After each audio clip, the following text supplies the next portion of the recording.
邻居把我家60万的古画当废品卖了，500块，然后还说帮我忙。我没哭没闹，接过钱，转身去了中心大厅报案。出差回家，推开门发现客厅的画框空了，那幅挂了23年的画，连画轴带领表全都不见了。隔壁的刘翠芬嗑着瓜子，从走廊探头进来：“小沈回来啦。”我点点头，目光还定在墙上。刘阿姨，我那幅画呢？她把瓜子皮往垃圾桶里一摊。你说墙上那个？你走那天楼上水管爆了，水全漏到我家客厅，把我新铺的地板全泡了，那画也遭了殃，都沤烂了。我就让收旧书的给拉走了，卖了。我的心沉了下去，卖了。对。卖给走街串巷收旧书的了，500块。他从围裙兜里掏出几张皱巴巴的纸币，在我面前晃了晃，钱都在这儿，一分不少。刘翠芬剔着牙，从油腻的围裙兜里掏出几张被揉成团的钞票，她故意当着围观邻居的面，将那几张带着菜汤字和汗味的100元大钞往地上一扔。你也别嫌脏，这钱我原本是打算给我孙子买进口奶粉的，现在赔给你，那是看得起你。我盯着地上那几团废纸，没动。刘翠芬冷笑一声，踩着拖鞋走过来，用那只满是油垢的手狠狠拍了拍我的脸，力道大得生疼。小沈，做人得识抬举，你一个快30了还没嫁出去的老姑娘，成天在那儿画些死人画，能值几个钱？这500块够你花2个月了，拿着钱赶紧滚回屋里去。行了，这事就算了。走廊里围过来几个人，小沈啊，刘大姐家地板泡了也是没办法的事，你多担待。是啊，远亲不如近邻，一张就画嘛，别伤了和气。500块不少了。就画能值几个钱？就是大家住一个楼道，低头不见抬头见的。我听着他们七嘴八舌，每一个字都像钝刀子割肉。刘翠芬看我站着不动，有点不耐烦：“你这人怎么回事？跟你说话呢？钱都给你了，你还想怎样？不就是一张破画吗？”我看着他那张理直气壮的脸，然后伸出了手。刘翠芬愣了一下：“干什么？钱？”他以为我服软了，脸上露出得意的笑：“早这样不就完了吗？”他蹲下来，把故意丢在地板的钱捡起来，递给我：“好了，知道你小姑娘要面子。”我帮你捡起来哈，语气体贴，周围邻居都松了口气，这就对了嘛，和气生财。小沈这孩子还是懂事的。我把钱揣进口袋，一句话也没说，转身拖着行李箱走回自己屋里。刘翠芬在身后喊了一句：“以后别往墙上挂那些破烂了啊！”我没回头，门关上，隔绝了外面所有的声音。我靠在门板上，闭上了眼。破画500块赔偿费。我慢慢睁开眼，走到书房，从抽屉拿出一份收藏鉴定证书，沈周秋山行旅图，纸本设色，纵102厘米，横47厘米，鉴定结论真迹，估价60万至80万。出了小区大门，站在路边拦了一辆车，司机问去哪儿？我看了一眼窗外的夜色，去省厅。车在夜色里跑，路灯一盏一盏往后退，光影在我脸上明明暗暗。我坐在后座，一言不发。司机从后视镜里瞟了我一眼：“姑娘，去省厅有事报案。”他大概觉得我一个年轻姑娘大晚上去那种地方，可能遇到大事了，没再问。省厅门口，我深吸一口气，走了进去。值班人员拦住了我：“你好，有什么事？我来报案。”我把文件夹放在他面前的桌上，他看了看文件夹，又看了看我。报什么案？我的画被偷了，或者说被邻居恶意侵占并变卖了。年轻民警皱了皱眉：“邻里纠纷，这个应该去辖区派出所，让他们调解一下。”他伸手要推回文件夹：“这不是纠纷。”我把文件夹又推了回去：“这是刑事案件。”他大概没见过这么报案的，上下打量了我2眼：“你先说说情况。”我的邻居刘翠芬趁我出差，擅自进入我的住处，将我挂在客厅墙上的一幅画取走，以500元的价格卖给了一个收旧书的人。这幅画是清代沈周真迹，经鉴定价值60万至80万。年轻民警的表情一点一点变了：“你说多少？60万。”他不太相信，又问了一遍：“你确定？”“确定。”我没有多说，只是打开文件夹，把东西一样一样摆在桌上。收藏鉴定证书、装裱师出具的案迹证明、母亲和画的合影，还有那320块钱，整整齐齐。年轻民警拿起鉴定证书，目光落在估价60万至80万那一行上。“这画是你的？”“是我的。”证书和证明上都有我母亲的名字，她是这幅画的传承人。他沉默了几秒，拿起桌上的电话：“贺队，你下来一趟，这儿有个案子。”很快，一个中年男人走了过来：“什么情况？”年轻民警指了指桌上：“贺队，你自己看。”贺队长拿起证书，快速扫了一遍，表情从随意变成了严肃。他又拿起那几张皱巴巴的钱：“这是我邻居把画卖掉之后给我的赔偿款，他把画卖了500块，扣了180块，说是什么地板损失费，就剩这些了。”贺队长的眼神锐利起来：“60万的画卖了500？”“是，他说画被楼上漏水泡烂了，是废纸。”贺队长没说话，看着我看了很久：“姑娘，你想让我们怎么做？”“我不要私了，不要赔偿，我只要依法处理。侵占、盗窃、故意毁坏财物，该怎么定性你们比我清楚。我只有一个要求，该判多少年就判多少年。”值班室很安静，我的声音不大，但每一个字都砸在地上。贺队长点了下头，明白了，先给你做笔录。另外，我需要你提供刘翠芬的详细信息，还有那个收旧书的人的线索。收旧书的人我不认识，但刘翠芬的联系方式我可以提供。还有，楼道里有监控摄像头，正对着我家门口，监控应该拍下了那幅画是怎么被人搬走的。贺队长眼里闪过一丝赞许。好，小孙，马上立案，通知技术科调监控，联系辖区派出所，立刻找到刘翠芬。另外，顺着线索，必须把画给我找回来。他一连下了5、6道命令，值班室的气氛一下紧了起来。年轻民警给我倒了杯水，对不起，刚才是我判断失误。没事，我接过纸杯，暖了暖发凉的手指。笔录做完，已经过了0点。贺队长送我到门口，你放心，这个案子我们一定查到底，有进展第一时间通知你。谢谢。我站在分局门口，看着一辆警车亮着灯呼啸而去，方向是我家。好戏要开场了。我没回家，在分局旁边找了一家小酒店住下，不想看到刘翠芬被带走的样子，也不想听那些邻居的道德绑架。洗了澡，躺在床上，翻来覆去睡不着，打开手机相册，看母亲和画的合影，每一张照片都是一段日子。母亲去世3年了，是这幅画陪着我熬过了最难的那段日子。现在她下落不明，心里像被掏空了一块。凌晨2点40分，手机响了。贺队长，沈小姐，打扰你休息了。没事，你说。刘翠芬已经抓到了。我攥紧了手机，她承认了。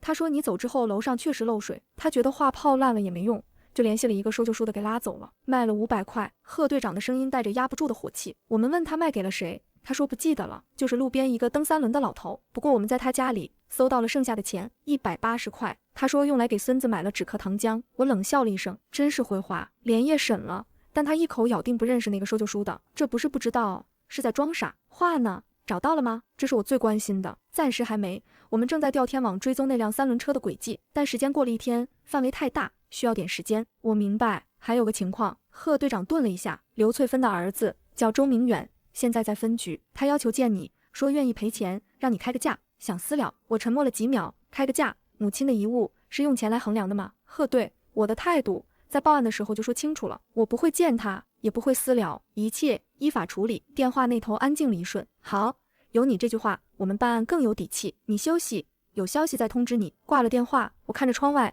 天边已经有一丝灰白色的光。新的一天，早上7点半，手机响了，陌生号码，我接了。喂，是沈小姐吗？一个男人的声音，急促，带着哭腔。我是刘翠芬的儿子，周明远。沈小姐，我妈她年纪大了，不懂事，您千万别跟她计较，我求求您，跟警察说一声，放了她吧。钱我赔，您说多少我都赔。她的声音在发抖，我没说话。60万是吧？我赔，我就是砸锅卖铁也给您凑上，只要您肯撤案，肯私了。我妈有高血压，有糖尿病，她经不起折腾的。我听着，高血压、糖尿病，她把画从我家墙上摘走的时候，怎么没想过自己有病？她把那500块塞进口袋的时候，怎么没想过自己有病？我终于开口了，周先生，现在才想起来你母亲身体不好，晚了。从她动我画的那一刻起，这件事就不是钱能解决的了。嘟嘟嘟，我挂了。他又打过来，我拉黑。接着陌生号码一个接一个，都是那些好心的邻居。是时候回去看看了。我退了房，打车回小区。车刚停到小区门口，一群人就围上来了。周大爷、赵婶，还有几个我脸熟叫不上名字的，每个人的脸上都写着正义2个字。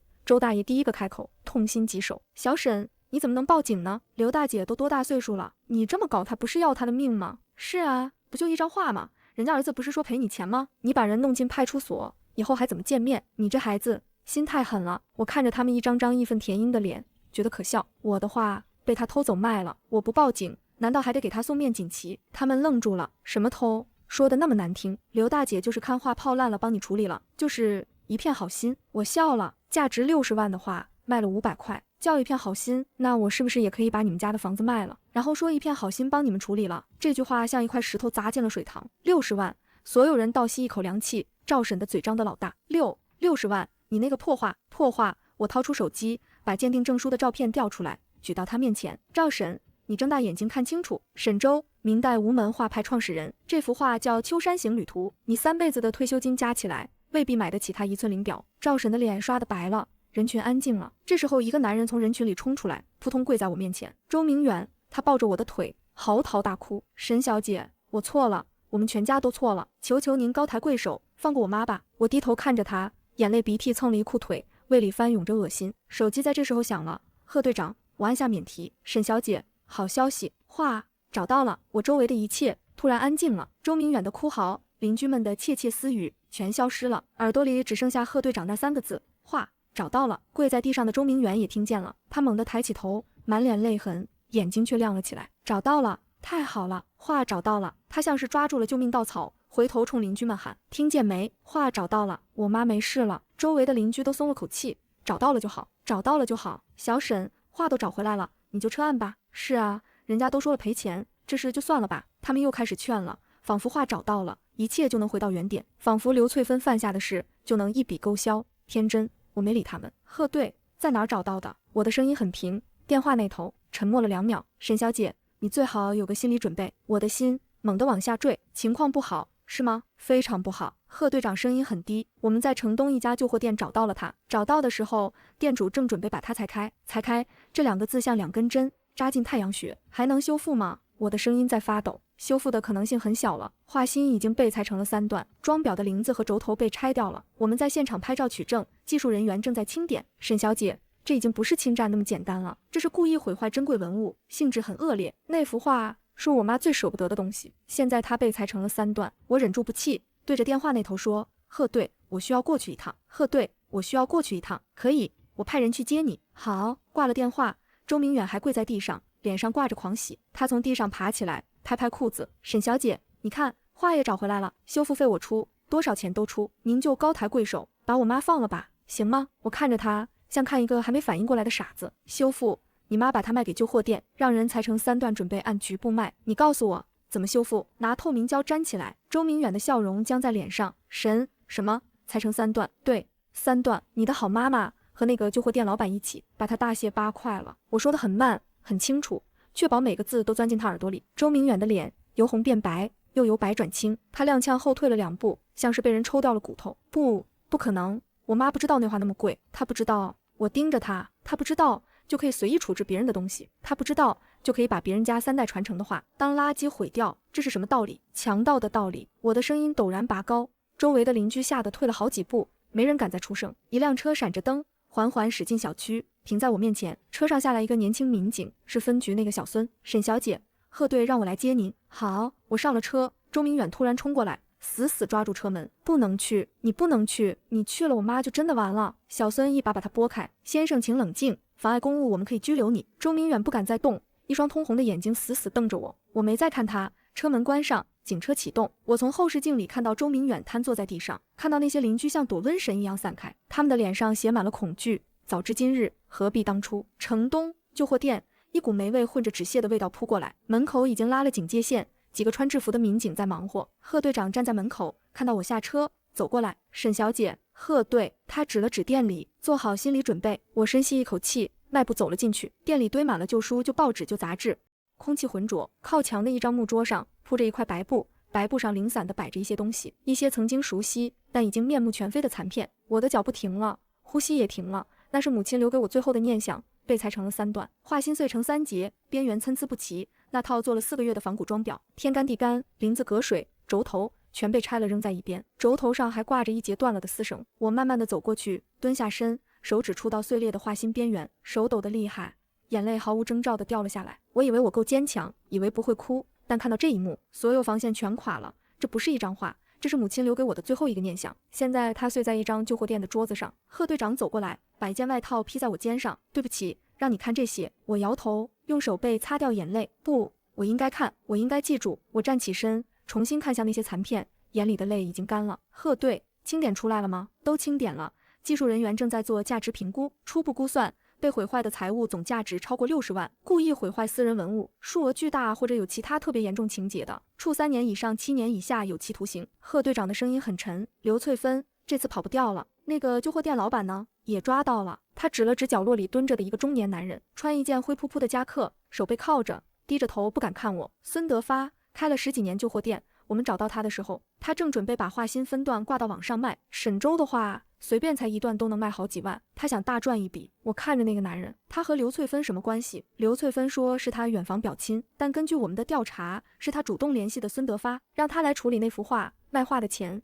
2人5分。我听着贺队长的话，胃里一阵翻涌，不是什么漏水泡烂，不是什么帮忙处理废纸，从头到尾只有一个字：贪。沈小姐，你需要对这些残片做指认，然后在笔录上签字。好。我跟着技术人员一件一件指认。这是画心第3段秋山远峰部分，这是地感紫檀的，原装配件，这是林子隔水湖蓝色云纹铃，当年装裱用的。每说一句，心就像被割了一刀。签完字，我走出旧货店，贺队长的手机响了，他接了几句，脸色微微一变，挂了电话，走到我面前。沈小姐，有个新情况，周明远找了个律师，律师联系了我们，要申请取保候审，理由是刘翠芬有高血压和糖尿病，不适合羁押。我冷笑，又来，这是常规操作，法院不会轻易批的。贺队长说，但律师还提了另一件事，他代表周明远想跟你谈赔偿，只要你肯签谅解书，价格随你开。谅解书签了字，刘翠芬就能从重判变轻判，甚至缓刑，用钱买自由。贺队，我看着他一字一字地说，你替我转告他，我母亲的话是无价的，想让我谅解，可以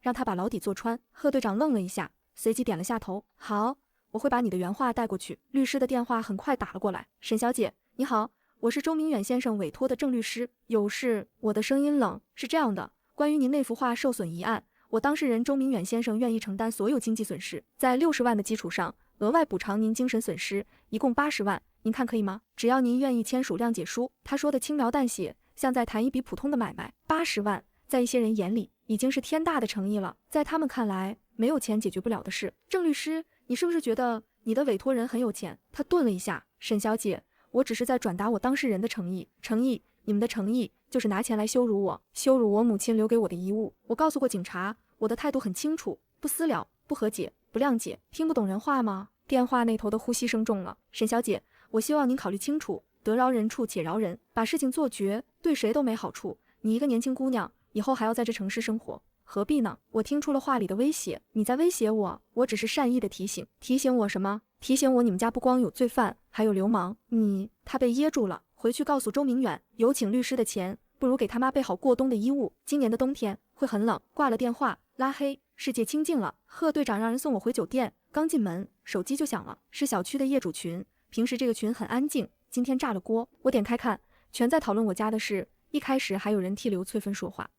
刘大姐也是一时糊涂，小沈这姑娘也太较真了，得饶人处且饶人嘛。但很快有人发了不同的声音，什么一时糊涂，那叫故意毁坏财物，60多万。楼上的圣母，你家东西被人当废纸卖了，你也能这么大度？我听说那话是人家母亲留下的遗物，传了3代了，这刘翠芬也太不是东西了，必须严惩。风向在变，赵婶在群里发了一条语音，声音带着哭腔，小沈啊，赵婶对不住你，之前不该跟着瞎劝，我们都不知道那话那么贵，也不知道对你那么重要。刘翠芬做了这种事，活该受罚，我们都不管他了。周大爷也出来说话，对，我们支持你依法维权，这种邻居太可怕了，必须严惩。群里纷纷站队，墙倒众人推，人性凉薄。我关掉手机，门铃响了，我从猫眼看出去，周明远，他旁边站着一个女人，怀里抱着个3、4岁的孩子。我没开门，周明远在外面敲门，沈小姐，我知道你在里面，我们给你道歉来了。是啊，沈小姐，我们知道错了，你就原谅我们这一次吧。我儿子不能没有奶奶啊。那个孩子被推到前面，用稚嫩的声音喊，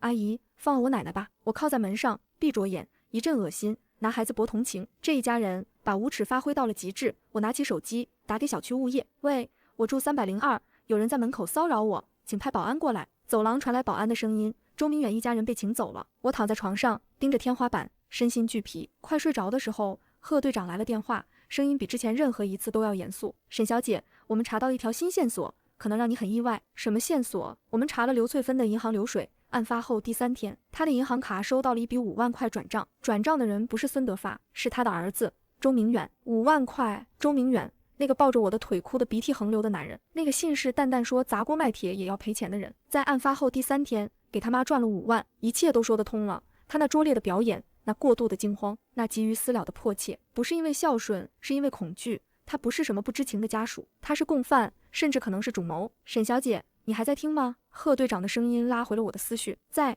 这说明什么？贺队，你比我清楚。没错，这笔转账让案子性质彻底变了。周明远不再是单纯的家属，他现在是重要嫌疑人。我们有理由怀疑刘翠芬卖画这件事是周明远在背后策划的。那500块只是个幌子，他们的真正目的是那些值钱的装裱配件和画心局部。5万块很可能就是他给刘翠芬的定金。我听着脊背发凉，好一出母子情深，好一个精心策划。刘翠芬在前面当蛮不讲理的恶灵，周明远在后面扮演通情达理、努力弥补的孝子，一个唱红脸，一个唱白脸。如果我心软了，签了谅解书，他们就彻底得逞了，不仅能逃脱法律制裁，还能反过来从我身上再敲一笔。贺队，我开口，声音里没有温度，我要他进去，不管他是主谋还是从犯，他和他妈一起为毁掉我母亲的话付出代价。我明白，我们已经传唤周明远了，这次不是作为家属了解情况，是作为犯罪嫌疑人讯问。另外，孙德发那边也开口了，他说一开始联系他的确实是刘翠芬，但后来所有关于怎么采话、哪些部分值钱、怎么挂到网上卖，都是一个年轻男人电话遥控的。他没见过那个人，但我们调了通话记录，那个号码是周明远的，所有证据指向同一个人，周明远。你亲手给自己敲了丧钟，挂了电话。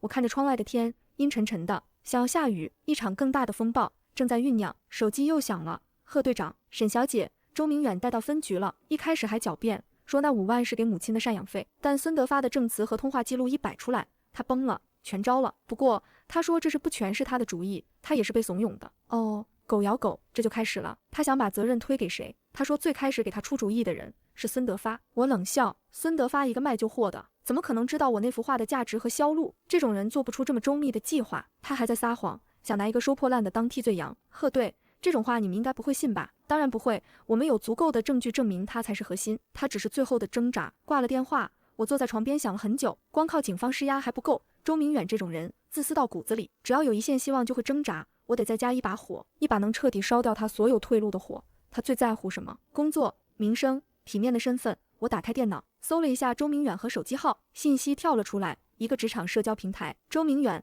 某银行城东支行副行长，头像是穿西装的证件照，笑容自信，个人简介写满了项目经验和管理心得，签名是诚信为本，合规先行。我盯着这8个字，觉得讽刺到了极点。就在我准备做些什么的时候，贺队的电话就打了过来。贺队的声音低沉的可怕，沈小姐，我们查到了周明远的秘密，他在银行系统内部被挂了黄牌。半年前，他动用客户资金加了10倍杠杆炒币，结果爆仓，亏空整整400万。我握着手机的手微微收紧，怪不得他一个副行长会看得上这几十万。银行的合规内审下周就要进场，他现在就像一只输红了眼的疯狗。那幅画是他唯一的救命稻草，只要孙德发能把碎切的画心出手，他就能填平最急的一笔账，把挪用公款的刑事责任抹掉。我冷笑，所以这不是邻里纠纷，是他为了补自己捅下的窟窿，要拆了我母亲的骨头去填火。挂了电话之后，我直接找到了他银行的官网，在连结举报栏目下找到了一个邮箱，我注册了一个匿名邮箱，开始写邮件，标题：关于贵行周明远副行长涉嫌重大违法情况说明，内容客观克制，不带任何情绪化的词。检查了一遍，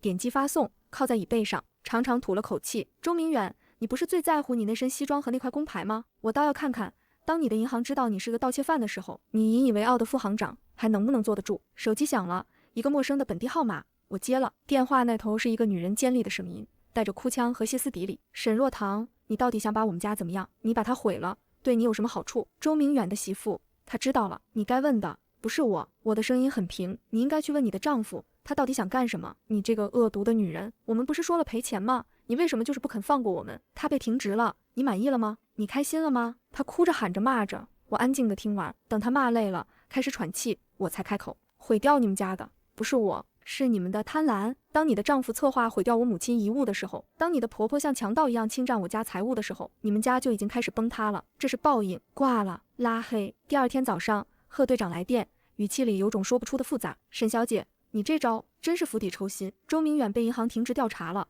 他所有的希望都碎了。他和他妈今天在审讯室里闹翻了，我能想到那个画面，互相指责，把罪都往对方身上推。刘翠芬哭着喊，是周明远这个不孝子骗他，说那画是无主之物，卖了钱能换套大房子。周明远骂他妈又蠢又贪，一点小事都办不好，把他一辈子的前途全毁了。两人把丑事全抖出来了，我们记都记不过来，丑陋的嘴脸。到了这一步，他们想的还不是忏悔，是怎么把对方踩下去，让自己爬上来。不过刘翠芬在情绪崩溃的时候说漏了一件事，一件让我们所有人都没想到的事。我的心提了起来。什么事？他说最早告诉他那幅画很值钱，让他动歪心思的不是周明远，也不是孙德发。我皱起眉，那是谁？电话那头，贺队长沉默了2秒，然后说出一个我完全没想到的名字，是你家隔壁的邻居，那个之前劝你大度的赵婶。赵婶这个名字像一道惊雷，我以为我已经看见了人性的丑陋，刘翠芬的贪婪，周明远的伪善，孙德发的无知。但赵婶不一样，她一直是一个和善的、热心的、通情达理的形象。她在我被围攻的时候第一个站出来劝和，她在群里第一个忏悔。我一直以为她只是被舆论裹挟的普通人，原来她才是那条最毒的蛇，在暗处吐着信子，把恶的种子种进了刘翠芬心里。这是真的吗？我的声音有些干，这是刘翠芬情绪崩溃时说出来的。贺队长的声音很谨慎，赵婶女婿是搞古玩鉴定的，在网上查过，那种话叫什么沈周，1寸话就能换1辆车。赵婶还说那话随便才1块下来，都够普通人家吃1年。贺队长复述着，每一个字都让我脊背发凉。我回想起来了，赵婶的女婿确实做古玩生意。有一次我在楼下擦画框，他还过来看了半天，问东问西。当时我以为他是好奇，现在想来，他看那幅画的眼神里全是算计。刘翠芬说是赵婶一步步怂恿他的。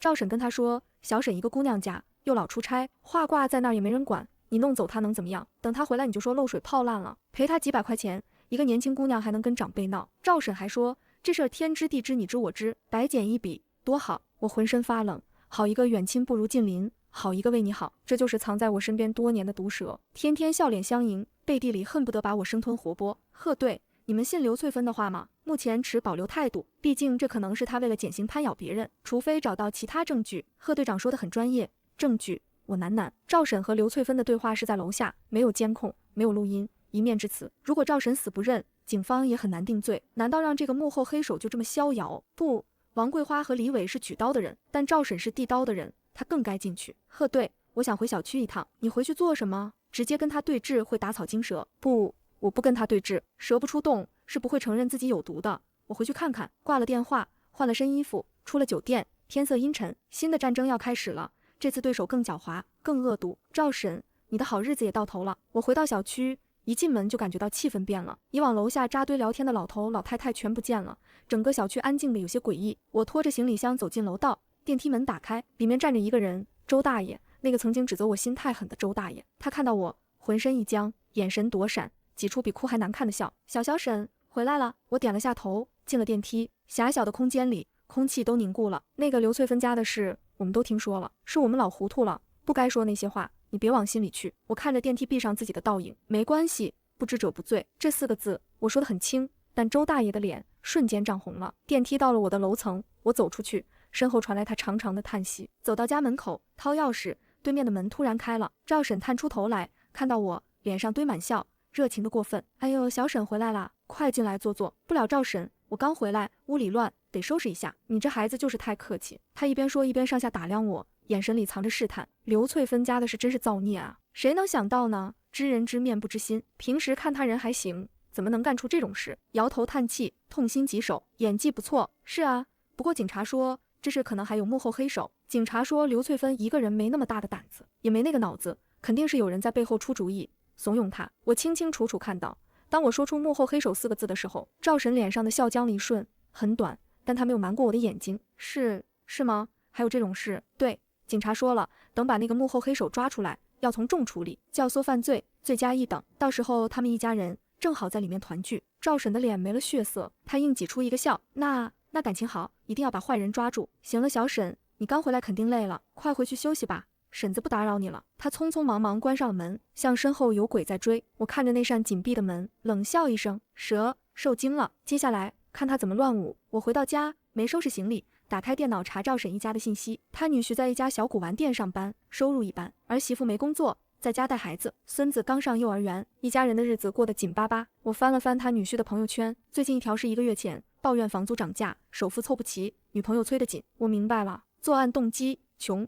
嫉妒。那么值钱的话凭什么挂在他家墙上？因为嫉妒，所以想毁掉。我把这些信息截图保存，看着这些，我突然想起母亲遗物当中好像有一张欠条，我连忙翻找。5年前，赵婶的女婿想借着邻居价用5000块买走这幅画去送礼，被我妈当众戳穿他拿假货骗老人的行径，让他成了古玩圈的笑话。后来他生意黄了，所以赵婶就盯上我妈的命根子了，然后做了一件更大胆的事。我登录了小区物业的监控系统，调出过去1个月我家门口走廊的监控，一帧一帧看，时间1分1秒过去。终于在案发前2天的下午，我看到了刘翠芬和赵婶2个人站在我家门口，指指点点。我把这段视频保存下来，发给了贺队长，附了一句话：贺队，蛇出洞了，可以收网了。贺队长收到视频后立刻回了电话，声音里压着兴奋：沈小姐，你真是帮了大忙，这段视频太关键了，虽然没有声音，但结合刘翠芬的口供，已经足以形成完整证据链。我现在就申请拘捕令。好，我只说了1个字，心里却说：赵婶，你以为你们的密谋天衣无缝，天网恢恢，疏而不漏。我挂了电话，走到窗边，楼下赵婶提着1袋子菜从外面回来，脸上还带着惊魂未定的样子。今天的话把她吓得不轻，她做梦也想不到，一张抓她的大网已经张开。半小时后，一辆警车悄无声息驶进小区，没有鸣笛，停在楼下，几个便衣下了车，其中一个是贺队长，他们径直走进楼道。我没下楼，只是站在窗边看着。很快，对面传来了激烈的敲门声，还有赵婶惊慌的尖叫：“你们是谁？干什么？”警察，开门！我不开，凭什么抓我？我犯了什么法？歇斯底里，然后是警告：我们有拘捕令，再不开门就强制破门。门被撞开了，赵婶的哭喊声、咒骂声，他儿媳妇的哭声，孩子的哭声搅在一起，一场迟来的闹剧。邻居们纷纷打开门探头，他们的脸上写满了震惊，谁都无法相信，那个平时最爱说教、最爱站在道德制高点上的赵婶，竟然是这起案子的幕后主使。很快，戴手铐的赵婶被2个民警架了出来，披头散发，面如死灰，再没有往日的威风。经过我家门口时，他猛地抬头，看到了站在门口的我，眼里蹦出怨毒的光。是你这个贱人，我做鬼也不会放过你。我看着他，面无表情，缓缓说了一句话：赵婶，黄泉路上你们一家子正好做个伴。他的身体一僵，两眼一翻，瘫了下去，被民警拖进了电梯。世界清静了，周大爷、赵婶的儿媳妇还有其他邻居都呆呆地望着我，眼神里是敬畏和恐惧。我没理会他们，转身关上了门，隔绝了外面所有的目光。晚上，贺队长打来电话：沈小姐，所有嫌疑人全部到案，刘翠芬、周明远、孙德发、赵婶4个人，一个不少，证据链完整，事实清楚，都供认不讳。接下来案子移交检察院提起公诉。太好了，谢谢，是我们该谢谢你。贺队长说，如果不是你的冷静和坚持，这个案子可能真的被当成邻里纠纷处理了。你让我们看到了一个普通人面对不法侵害时最该有的样子，这是我应该做的，因为我得给我母亲的话一个交代。挂了电话，我打开那个蓝色文件夹，拿出鉴定证书，证书上母亲的名字，我用手指轻轻摸了摸。妈，伤害你的人都得到了惩罚，接下来就是法庭了，我会亲眼看着他们被送进该去的地方，这是我对你的承诺。全员到案后1周，我搬出了那个小区，在市中心租了一间小公寓，日子似乎恢复了平静，但我知道暴风雨前的宁静才是最危险的。这天上午，接到了一个陌生电话。你好，是沈小姐吗？声音清脆干练，是个年轻女性。我是区检察院的，我姓方，是您那起财物损毁案的公诉人。来了，方检察官，你好，我需要跟您见一面，核对几个案卷细节，方便吗？今天下午2点，可以吗？可以。检察院3号接待室。挂了电话，我看着窗外，案子从警察手里交到了检察官手里，开庭不远了。下午2点，我准时到了。接待室里见到了方检察官，比我电话里想的还年轻，27、8岁，扎着利落的马尾，一身笔挺制服，眼神很亮，像一把刚出鞘的刀。沈小姐请坐。他给我倒了杯水，面前放着厚厚一摞案卷，案卷我都看过了。警方的工作很扎实，证据链非常完整，开门见山。但提起公诉之前，有几个细节需要跟你确认。您说，第一，画的价值，他拿出鉴定报告，60万至80万这个区间是鉴定机构的估值，对吗？对。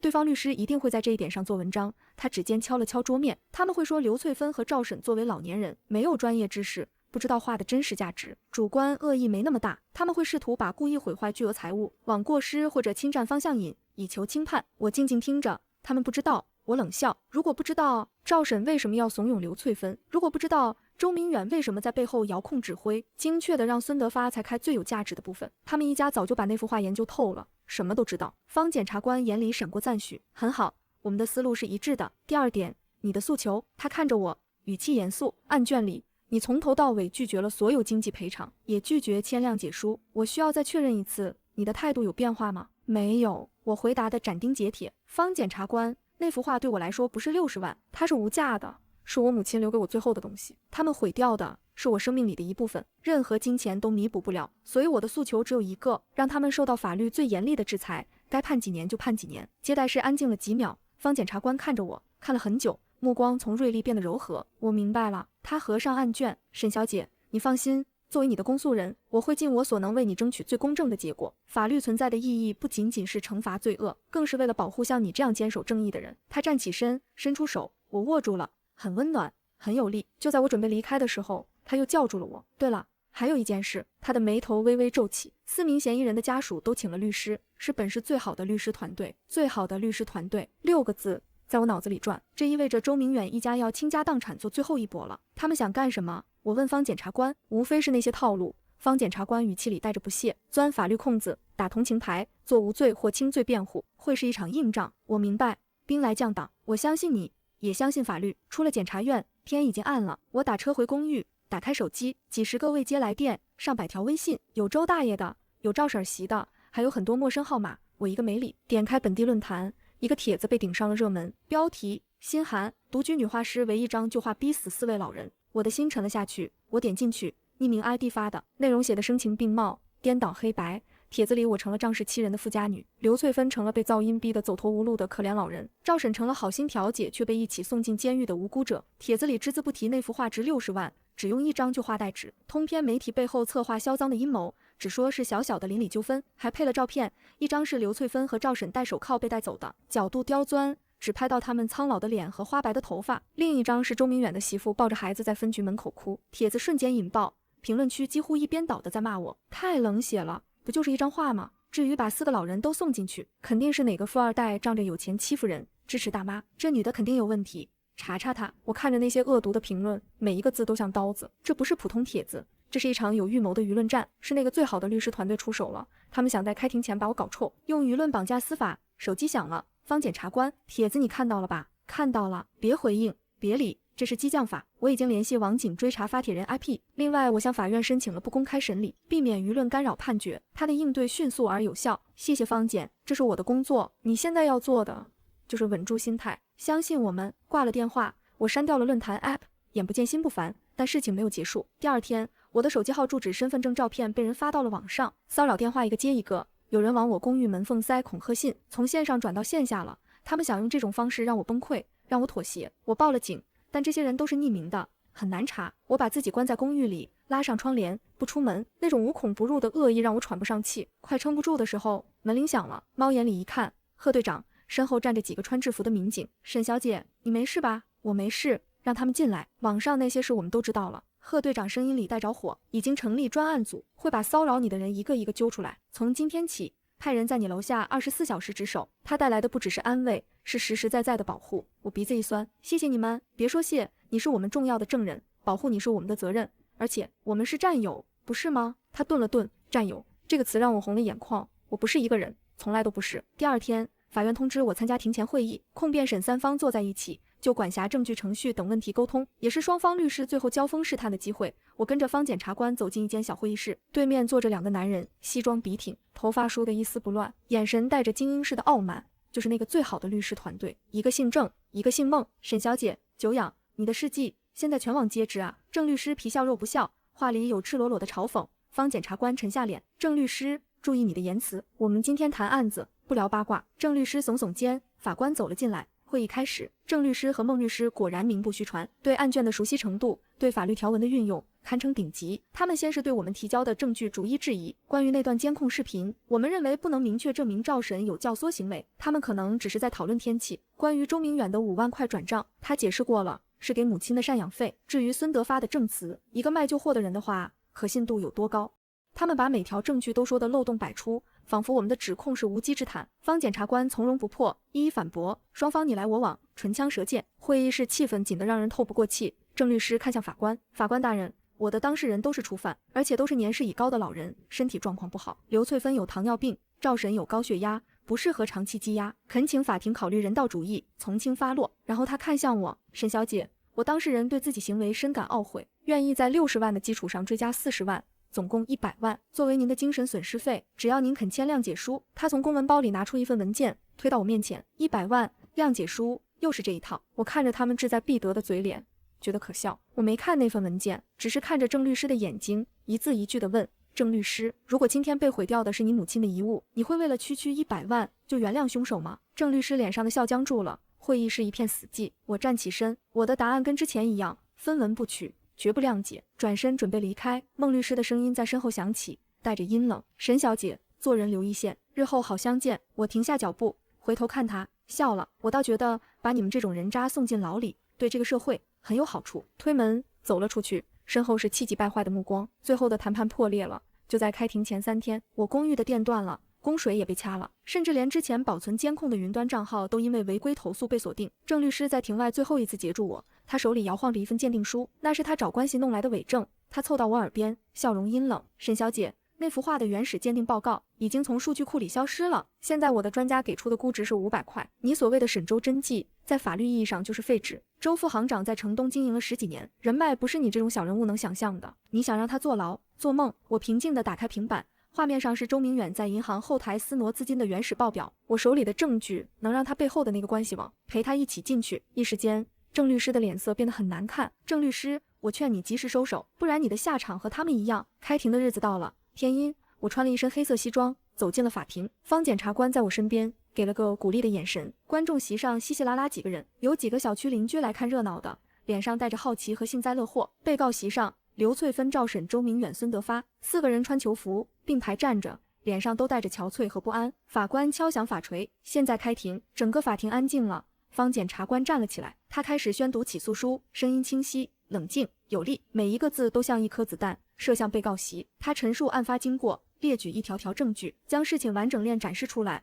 以及周明远身后的关系网全都抖落出来。起诉书读完，全场寂静。被告席上4个人头埋得更低了。辩护律师站了起来，先向法庭和我表达了最诚挚的歉意，然后说，我的几位当事人法律意识淡薄，因为生活摩擦一时糊涂，酿成大错。他们的本意并不是侵占或毁坏沈小姐的财物。法庭上，周明远的律师郑某气势凌人。法官，由于原画已被毁坏，无法进行物理价值重估，我们请到的专家认为，沈小姐提供的鉴定证书存在估证可能，在法律上这幅画只能按普通旧画估值500块。周明远坐在被告席上，眼神中又恢复一丝精英式的胜券在握。他经营多年的人脉确实抹掉了一些数据库记录。我看着他们，果然你还是用了这种手段。我站起身，拿出一台紫外线红外扫描仪。郑律师，你可能不知道，沈周真迹的装裱有一种绝学叫分层水印。我妈在装裱时用特殊药水，在画心的第3层内衬里留下了防伪暗记。屏幕上红外光扫过，原本破碎的画心残片上竟然浮现出一行只有在特定波长下可见的古籍字体：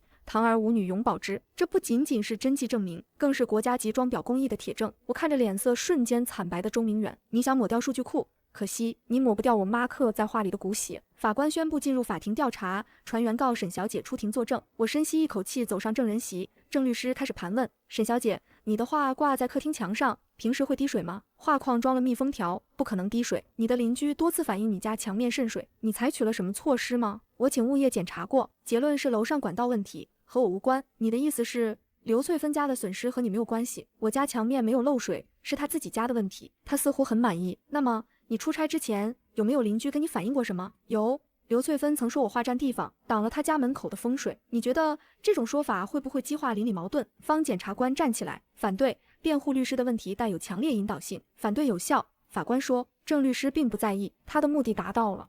他想让所有人觉得我是这起事件的诱因。接着他拿出那份100万的赔偿协议。沈小姐，据我所知，对方提出过100万的赔偿方案，你为什么拒绝？100万已经远超你那幅画的估值，你却分文不取，坚持要将4位老人送进监狱。你能告诉法庭为什么吗？他死死盯着我，是因为你觉得100万不够，还是因为你享受的不是赔偿，而是把别人踩在脚下，看着他们家破人亡的快感？恶毒至极。法庭一片哗然，观众席上的邻居开始对我指指点点。周明远的媳妇发出压抑的哭声，我攥紧拳头，指甲掐进掌心。我看着郑律师那张得意的脸，然后笑了。郑律师，你说的没错，我拒绝赔偿，就是要看着他们家破人亡，因为他们毁掉我母亲遗物的那一刻，我的家也亡了。法官拿起判决书，声音庄严，回荡在法庭的每个角落。被告人周明远犯故意毁坏财物罪，判处有期徒刑7年。周明远的身体猛地一晃，几乎瘫倒，他媳妇发出一声凄厉的哭喊，晕了过去。被告人赵审犯故意毁坏财物罪、教唆罪，数罪并罚，判处有期徒刑6年。赵审两眼一翻，